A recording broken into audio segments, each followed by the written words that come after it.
Now. On 105.9 FM and streaming worldwide on the WMAL app. O'Connor and Company.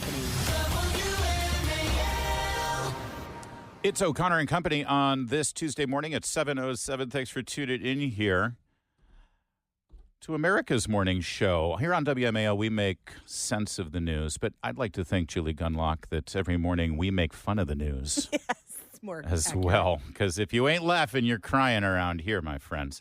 Coming up at 8:05, Dr. Marty McCary, the last believable voice when it comes to public health and science. He'll talk about his new book. And then at 8:35, Tony Sabio, or is it Sabio? You know, I've been going both ways on that, and Tony will correct me, I'm sure, because he's a former Secret Service agent, and they're good at correcting people. That's all coming up. As I mentioned, that's Julie Gunlock. I'm Larry O'Connor, and look what we've got. I heard Mark Levin last night refer to Tom Fitton of Judicial Watch. You know how Mark does this thing? By the way, we should all say a prayer for Mark today. Mark Levin is undergoing a procedure. He took a bad fall last week. Yeah. He's been in a lot of pain in his leg. He's going to get that taken care of today, but we love Mark so much. He is such a vital and indispensable voice, and we pray for him today. You know how Mark does this, and he's reading through things, and he's going through the list, and he says, Tom Fitton, Judicial Watch, and then he pauses, and he goes, good man. And then he goes on. And that means a lot. That's the best thing. Tom Fitton, I mean, put that on the first line of the obituary. Yeah, you're a good man. Mark Levin called you a good man. Thank you very much. That was very kind of him.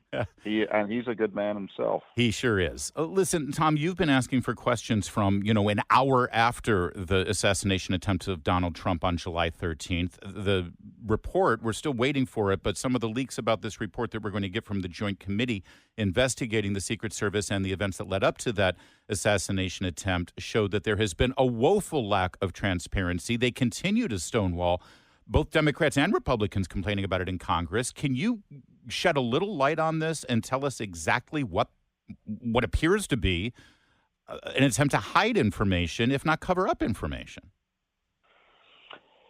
Yeah, there's going to be the results of an internal review. I'm not quite sure how broad or how expansive it is, but they've leaked it to the Washington Post. And the discussion is that they never told the locals to secure the roof, which, of course, they all lied about. They pretended the locals were supposed to do that initially, you may recall. Mm-hmm. They were, quote, slow, unquote, to provide increased protection to Trump, despite increased threats. That obviously hasn't been fixed yet. And the Secret Service, specifically on the ground, one of their people was warned of crooks. Who had been seen by the local police. Now, and obviously no one else in the Secret Service was told what their colleague knew. So just a kind of a catalog of failures up at at Butler, and when you mix that with the catalog of failures the other day on Sunday, we have an emergency. The emergency is the Secret Service is incapable of performing its core duty, which is to protect the former presidents and the former presidents and their families and other protectees. They can't do it. The proof is in the pudding, right? Yeah. 2 assassination attempts, inexcusable failures of security. They pretend they don't have resources. To me, the analysis should be, what were the political decisions that were made to deny President Trump adequate security in light of the threats? Tom, and that's the heart of it. Tom, what do you make of this leak? According to a writer, Carol Lonig, over at the Washington Post, she wrote that basically Donald Trump was shown by the Secret Service. Again, this was a leak to her from the Secret Service. They said that they showed Trump that photographers could shoot long-range pictures of him while he golfed at his Virginia club, and warned an assassin could kill him the same way. And then she goes on to say, but Trump insisted that his clubs were safe and kept playing, in essence blaming Trump for this latest assassination attempt. And what do you make of this leak coming from the Secret Service? Sounds like they're trying to sort of cover their tracks and cover other things, if you know what I mean. Yeah, the Washington Post had a similar story a few weeks ago where the Secret Service was blaming Trump for doing what citizens normally do, which is to go golf. Yeah. And the expectation is Trump only go to places that the Secret Service thinks aren't dangerous, as opposed to what should be the reality is that the Secret Service is supposed to protect him Right. no matter where he goes. And he should be able to go golfing without fear of getting murdered when protected by a government agency that has over $3 billion in assets. So, Yeah, Joe Biden goes. It's too.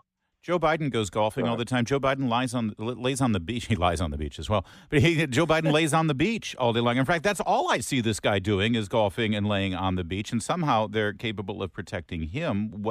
I saw people saying, well, we're losing faith that the Secret Service can protect candidates. Actually, that's inaccurate. I'm losing faith that the Secret Service can protect Donald Trump. It's not candidates. It's one guy, Tom, and it's hard for supporters of Donald Trump to not continue to focus on that and say it just keeps happening to this one man.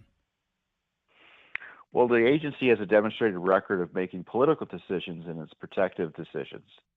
Robert F. Kennedy denied protection. Joe Biden's granddaughter, who Hunter was in a custody mother. Whose mother Hunter was in a custody dispute with, or alimony dispute with. Right. They didn't provide this granddaughter Secret Service protection, to the outrage of many people. And then, of course, Trump has been the other leaks that we know. Trump has been demanding and requesting additional protection because his people have seen that they haven't been getting adequate protection, and it's been denied. So this is nakedly political. So let's not pretend otherwise, that this is a budgetary issue or whatever. Where there's a will, there's a way. And there hasn't been a will to protect President Trump. I mean, all they needed, I'm not an expert in security, but I've been sniffing around the Secret Service long enough to know some of these basics.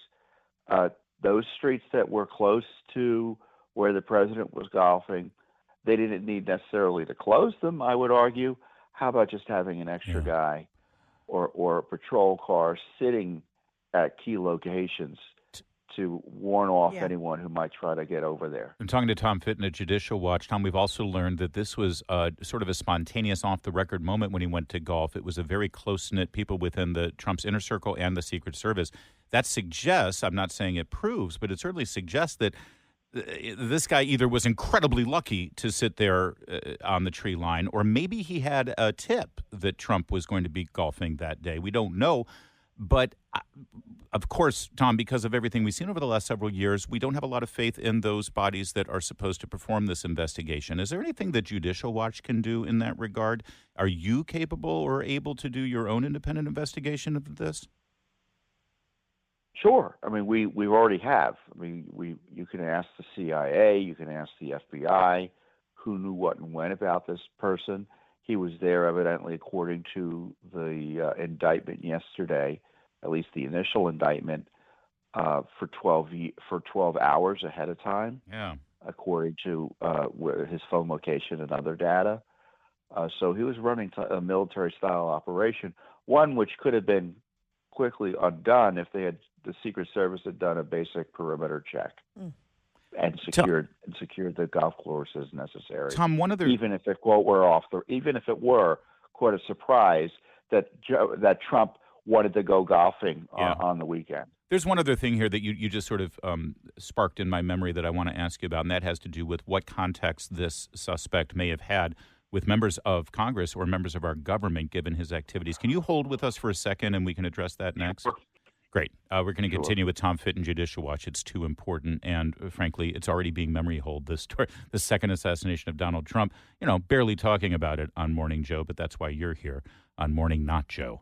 It's 7:15 WMAL. We continue with Tom Fitton of Judicial Watch. Unlike the first assassination attempt of Donald Trump just 2 months ago, we've actually learned quite a bit about this second would-be assassin, including the fact that he was overseas in Eastern Europe trying to fight on behalf of a foreign government against one of America's foreign adversaries, recruiting fighters in Afghanistan and Pakistan to come and join that military operation. We've got videos of him and photos of him in front of Congress saying that he's going to go and talk to members of Congress for additional funding. interviewed by multiple. New York Times, CBS News, BBC, Newsweek, all Yes. about the Ukraine fight.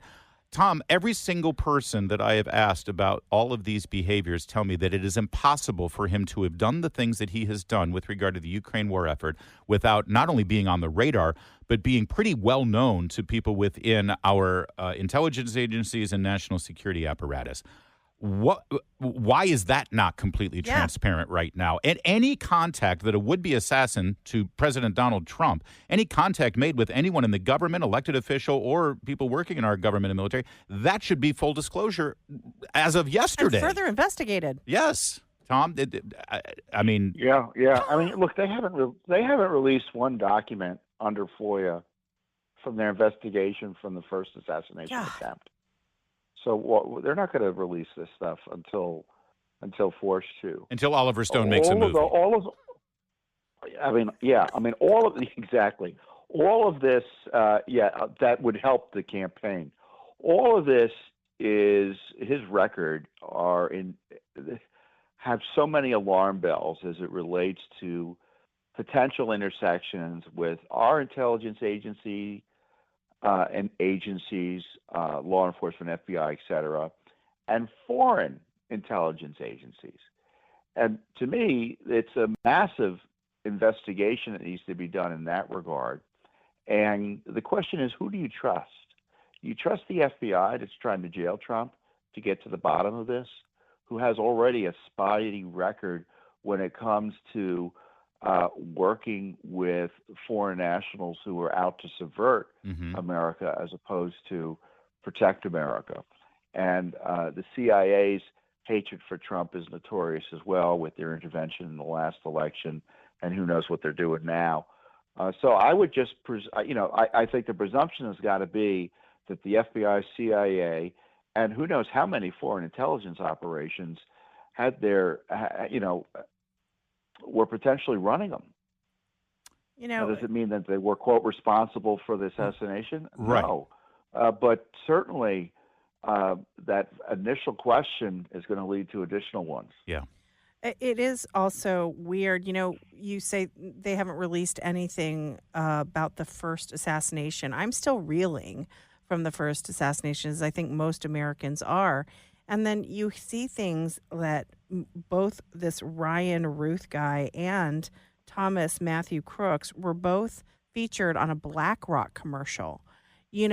This stuff seems very strange to the American public, which is why your organization, first of all, is so important, because you do get answers and you don't memory hole things or move on. You know how the press is always saying, oh, let's move on. This is getting uncomfortable. Do you think that the American public will get more answers on this? I feel like I always ask you that, and the answer is always like, who knows? But yeah. I really am concerned that both the media and, of course, the Secret Service and other government officials will just say, let's move on. Do you think that's what we're gonna have here? Yeah, and I think we are going to get answers. They're going to come in fits and starts, and they're not going to come before the election. I mean, the agency's responses to Judicial Watch will effectively move all this past the election. I mean, their position is on the first assassination attempt, it's an ongoing investigation. We can't tell you anything under law. And all of that is the discretionary decision, right? They can tell us anything they want. But they've decided that there can be no documents that be released because it's an ongoing investigation into a man who was killed 2 weeks ago.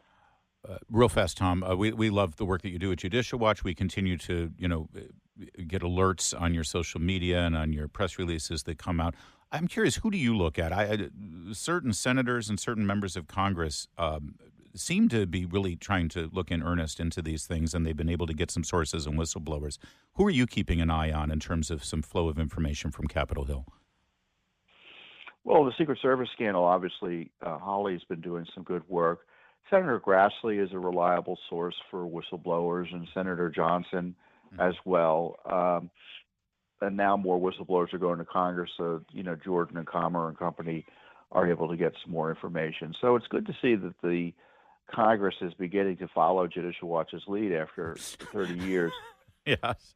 Well, and doing a sort of basic oversight and trying to track down information, just individually too. It's not through the committees necessarily, but individually. As I always like to say, regardless of who has the gavel on Capitol Hill, Judicial Watch continues to be the real oversight in this town, and we appreciate all the work you do, Tom. Thanks, sir. Now on 105.9 FM and streaming worldwide on the WMAL app. O'Connor and Company. Good morning. Good Tuesday morning. Is it Tuesday? Yeah, it's Tuesday. It's Tuesday. Good Tuesday morning. It's O'Connor and Company. It's 7:37 on O'Connor and Company. I'm Julie Gunlock. That's Larry O'Connor. It's true. Yep, it's true. Stay tuned at 8:05. We'll talk to Dr. Marty McCary. He's got a new book out. And at 8:35, Tony Sabio. Have we decided Sabio or Sabio? Sabio. Yes, we have. Sabio, former Secret One of Service those agent. two. And then, of course, we'll introduce him as, I'm sorry, it's Sabio. Right. Right. So, Larry, this is one of these frustrating stories, when you live in D.C. Yes. Or in the Northern Virginia area or in, oh, my God, Maryland, sorry. You hear this stuff all the time. There's no, in sort of that area, this sort of blue area, you can't be bipartisan. You can't be friends anymore, right? This was not how it, It's not true. what it was like when we first came to Washington. The very people who I believe are actually creating this divisive culture that we live in, who, as you see with your neighbors in Alexandria. All the kindness signs. J.D. Vance moves into town, and those kindness signs become, Yankee go home. Yeah, and it becomes World War III in your neighborhood. Those are the very same people who say, oh, why can't we be like the good old days when Tip O'Neill would have a beer with Ronald Reagan after they argued, which, by the way, is partly hypocritical. I don't think there was a whole lot of beer going on between those two, maybe once in a while. Well, there weren't calls to kill each other. And also there weren't doxing of the vice president's house when he has young children. That is what we're seeing today. By definition, in a town like Washington, D.C., when you have Congress and the Senate split pretty much 50-50 down the middle, that means that there are a ton of people who work in this town. Yes. Who are either Republican or Democrat. And that also means those people who work in this town dine in this town and shop in this town and live in this town. When I covered that issue of J.D. Vance being doxxed in the Del Rey neighborhood of Alexandria, I was watching some of the comments on the local media stories about it. And, I mean, it was remarkable.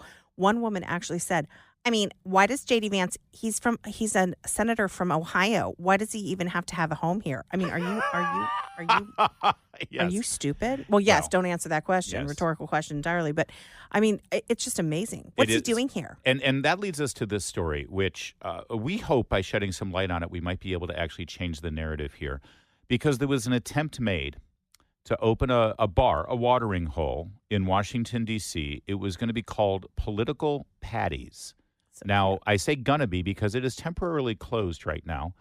It was on U Street Northwest, where there are a lot of up-and-coming business ventures that are started. It's kind of a hip area. Trying to create an area where those very people that I just described who were living in this town and younger people can go and have a drink and have some fun with their friends. Political Patties wanted to be the sports bar of political affairs. They do have a soft opening for this Friday. They're hoping this is going to happen. Oh, good. But here's the idea behind Political Patties was the Political Patties was going to be a bar where both Republicans and Democrats are welcome. Now, I know that sounds, what? Right.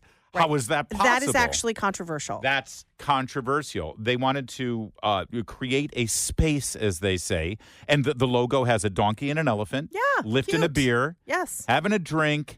You want to talk politics? Sure, talk politics. We're in D.C. after all. Yeah. But understand that there's going to be both Republicans and Democrats welcome here. And it's the brainchild of a family, a husband and wife, where the wife is a Democrat and the husband is a Republican. Love it. Very James Carville, Mary Matlin. Thank you. Yes. And so what happened next? Of course. Is what D.C. is all about. Yes, sadly. Exactly. And this whole region is all about. Now, of course, the old bar that was there before this couple decided to open Political Patties. It went out of business. The former it was institution. called the Dirty Goose. And isn't that stupid? of course it went out. Why do you name a restaurant Dirty Goose? Because it was a gay bar. That's why. Okay, but okay, fine. Oh, you dirty goose. It's called the Dirty Goose. They announced last month they'd be closing their doors. Were there after Haitian 8 owners, years. by the way? I to don't. dating games? Okay, we're done. I'm just We're curious. done. Mhm. And apparently, everyone went bananas when the new owners moved in. Again, they're doing this sort of bipartisan themed bar, and they painted over a rainbow that Right. was on the outside. And so everybody went bananas because apparently you have to preserve the rainbow, even though it's not supposed to be a gay themed bar. It's supposed to be a sort of bipartisan political themed bar. So apparently, you're not allowed to redecorate. Right. Okay. So everyone Well, went bananas. We are on the side of these owners, this couple, Ms. Benbow and Mr. Bradford. What's their first names here? Andrew Benbow yes. and Sidney Bradford. Mm-hmm. There's been backlash, but they say they are undeterred. Good. They put out an announcement on this, or the Washingtonian featured this on Instagram, and the comments on this thing were so ugly and so despicable and so vitriolic. Oh, by the way, here's my favorite part of the story. Mr. Benbow and Ms. Bradford are African-American entrepreneurs. They're a black couple. And they're being told, basically all the comments are, read the room. We don't want your kind here. Coming from other blacks in D.C., by the way. Yeah, so where was the extremely moderate Republican? That's the husband. The one husband assumes. says he's a moderate Republican. So where was the extremely moderate Republican on January 6th asking for me? I mean, these people are just they're hateful people. an incredibly moderate Republican. So he thinks the immigrants are only eating some of the dogs and some of the cats. Yeah. These people are insane. Listen, the only objection to this bar that I have any respect for is from the people who say, oh, yeah, that's what we want in D.C., a bar we can go to talk politics. Could we have a break, please? But the fact of the matter is every bar in D.C. is a bar you end up talking politics But also in. think about the tourism industry. People who, come from other parts of the country Right. who aren't so saturated in politics like us, like you and me, they would find this really fun to go and have a gerrymandering martini at the bar. A gerrymandered martini. They plan on hosting local and national artists for a corner concert series.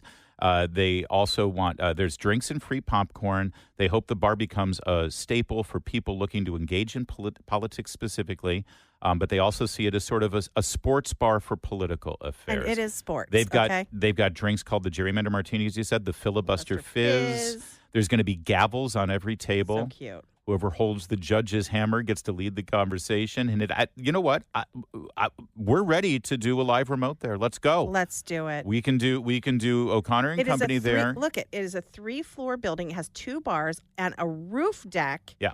So with a bar on the roof deck, it sounds like a fabulous place. And, these people that can't even calm down enough to go to a nonpartisan. It is a nonpartisan bar because everyone's welcome in the true spirit of that. No, you can't have that in D.C. It's a totalitarian regime. That's right. It's a one-party city. Well, we support you, political patties. I hope it goes well, and we're ready then. And honestly, where would you rather go have a drink, at a political patties or a dirty goose?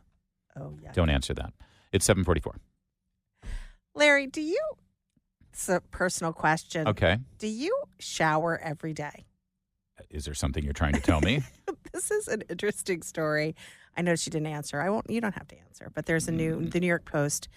Is reporting there's a new study that says daily showers are purely performative and have no health benefits. And apparently, fewer and fewer people are showering now on a daily basis.